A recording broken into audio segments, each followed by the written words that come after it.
Dutchsinse here, 11:18 p.m. Central Time on Tuesday, October 7th, 2014. And we're looking at Earthquake 3D, which is a USGS feed of the most recent earthquakes. And I'm zooming in here on Mexico, Baja Peninsula, and you can see a 6.2 magnitude earthquake struck off the shores of Mexico, and that's in the Gulf of California. Let's go ahead and get the stats on this. We're looking at 6.2 miles deep, 10 kilometers, and they will probably adjust that depth and possibly the epicenter itself. Rather recent earthquake, and that could change when it comes to magnitude as well. However, when you look at the earthquake activity that's happened in the United States over the last several days, seeing the activity now in Mexico is no shock. So when we're looking at the last 48 to 72 hours of earthquakes here's the last 72. And we're looking at everything 2.5 and greater in the U.S., right down here where we see all the multiple 3.0 earthquakes. Also, in the past 72 hours, another 4.0 earthquake struck here in Oklahoma at the fracking operations, as well as a new small swarm, started here at the border of Colorado and New Mexico. So we're back to fracking earthquakes happening at the Colorado operation, which we don't see normally unless there's excessive activity to the west. So let's just go ahead and prove this to you, that this is a Colorado fracking operation. They don't normally talk about this much. They'll talk about the Oklahoma op, but they never talk about the Colorado operations causing these earthquakes. And when you see the size of it, you'll understand why they try to keep it hush-hush on the movement that's happening here. Okay, each one of these pads is a frack well, a frack operation. So what they'll do is they'll fracture out the shale deep down under the ground, and that will release natural gas, which they then collect. And they do that with wastewater. And I've marked these before, just some of them. I got tired of marking, there's so many of them. But you can see a 2.9 magnitude earthquake on September 30th. We had a 2.9 on February 9th. Down here we had 2.6, 3.0. So this has been a swarm spot for a long time. And when you see how big it is, again, it just goes on and on and on and on here for many miles. This is the area where the 5.0 magnitude earthquake happened in 2011. And that was on top of the 5.0 that happened in Oklahoma and the 5.0 that happened in Arkansas. All as a result of fracking. Now back to the earthquakes really quick. Let me just go ahead and show you the last 7 days of activity in the West Pacific.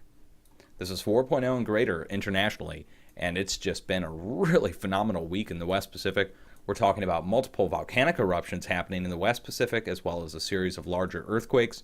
The higher these are off the planet, the deeper they are into the Earth. So that just kind of lets you know that we're also seeing deep movement happening right below the plate in the asthenosphere, occurring all the way up to the surface almost, with a series of small, shallow earthquakes right along the surface. And I'm talking less than 1 mile deep up here just north of Australia. Nothing west of Greece in a while now, so that means we need to watch. We definitely need to watch near the Rock of Gibraltar, Strait of Gibraltar, somewhere in this region here in North Africa. Every time we see this earthquake activity spill to the west, it normally culminates here just east of the Azores. You can see the stack of earthquakes here at Bunga volcano still occurring daily. We're seeing 4 and 5.0 earthquakes kick off, and that's due to the volcanic eruption happening there at the new fissure or rift that split at Bunga volcano. Further south along the mid-Atlantic ridge, multiple 5.0s happening within, let's say, 200 miles of each other, right along the split of the ridge. And so that's, again, sign of the activity happening to the east and to the north. It does have a spillover effect. Again, you can just trace the earthquakes back across over to the main disturbance in the West Pacific. You can see, again, over the last 7 days, let me just take this back. You can see how the earthquakes pop off from west to east, going right up to Alaska. So we have 2 quiet points. One was Mexico, which was very quiet over the last several weeks, now having that 6.0 activity. That means the only other quiet spot that we should be watching now would be in between Alaska and British Columbia, Vancouver Island.